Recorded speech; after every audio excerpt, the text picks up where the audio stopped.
फिल्मों में फ्लॉप, राजनीति में भी हुए फ्लॉप चिराग पासवान। चाचा ने ही किया चिराग को लोजपा से बेदखल, खुद बने संसदीय दल के नेता। लोस अध्यक्ष को सौंपा पार्टी में बदलाव का पत्र। चुनाव आयोग को भी बदलाव की दी जानकारी। नमस्कार, आज हम बात करने जा रहे हैं बिहार की लोक जनशक्ति पार्टी की। जी हाँ, उसी पार्टी की जिसकी स्थापना दलित नेता रामविलास पासवान ने की थी, लेकिन उनकी मौत के अभी साल भर भी नहीं पूरा हुआ है, पार्टी दो फाड़ हो गई है। कारण चिराग पासवान को बताया जा रहा है। इसे चिराग पासवान की बदकिस्मती ही कहिए कि वह ना तो बॉलीवुड में स्थापित हो सके और ना ही राजनीति में। बॉलीवुड में स्थापित नहीं हो पाए तो कहा गया कि नेपोटिज्म, भाई भतीजावाद के कारण बॉलीवुड में पैर नहीं जमने दिया गया।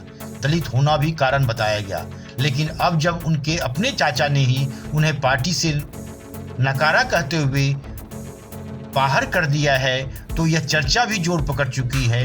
टैलेंट की कमी की वजह से राजनीति में भी पैर जमाने में नाकाम हो गए चिराग पासवान। अपने पिता की विरासत तक को नहीं संभाल पाना उन पर ऐसा काला धब्बा हो गया है जो उन्हें ताउम्र सालता रहेगा।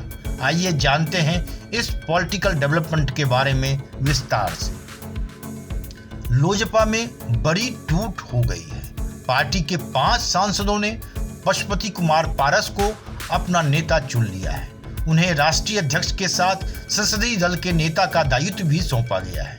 यही नहीं, राष्ट्रीय अध्यक्ष चिराग पासवान को सभी पदों से हटा दिया गया है। इसके साथ ही लोजपा सांसद पशुपति कुमार पारस, चौधरी महबूब अली कैसर, वीना सिंह, चंदन सिंह और प्रिंस राज की चिराग से राहें जुदा हो गई। रविवार को देर शाम तक चली लोजपा सांसदों की बैठक में इस निर्णय पर मुहर लगी है। बाद में 5 सांसदों ने अपने फैसले की जानकारी लोकसभा अध्यक्ष ओम बिरला को भी दी। सांसदों ने उन्हें इस संबंध में आधिकारिक पत्र भी सौंप दिया है। ये सांसद चुनाव आयोग को भी विधिवत इसकी जानकारी देने की तैयारी कर रहे हैं। उम्मीद है कि सोमवार या मंगलवार को चुनाव आयोग जाएंगे और वहां भी बदलाव के बाबत पत्र सौंपेंगे और उसके बाद अपने निर्णयों की आधिकारिक घोषणा करेंगे। उधर हालांकि पार्टी प्रवक्ता अशरफ अंसारी ने ऐसी किसी टूट से इनकार किया है, जबकि सच्चाई है कि पशुपति कुमार पारस पिछले कुछ दिनों से लगातार जदयू सांसद ललन सिंह के संपर्क में थे। हाल में ही पटना में दोनों के बीच मुलाकात भी हुई थी। दिल्ली में भी इनके बीच लगातार बातचीत होती रही है। सांसदों के साथ भी उनका संपर्क बना हुआ था। सूरजभान ललन सिंह के करीबी भी रहे हैं। पारस के नेता चुने जाने के पीछे प्रमुख कारण यह है कि पारस लोजपा सांसदों में सबसे वरिष्ठ हैं। सबसे बड़ी बात यह है कि वे रामविलास पासवान के छोटे भाई भी हैं।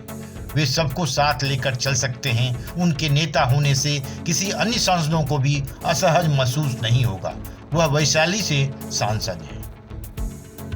कहा जा रहा है कि जेडीयू में शामिल होंगे 5 सांसद।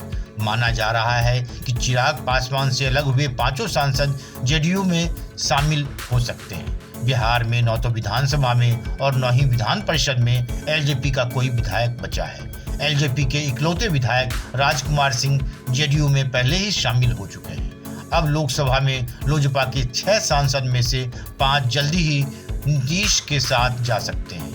बिहार विधानसभा चुनाव में चिराग पासवान ने नीतीश कुमार के खिलाफ जमकर मोर्चा खोला था। अब जेडीयू के जवाबी हमले में चिराग बिल्कुल अलग थलग पड़ गए हैं। 21 साल बाद पहली बार टूटी है पार्टी। 28 नवंबर 2000 को लोजपा बनी थी।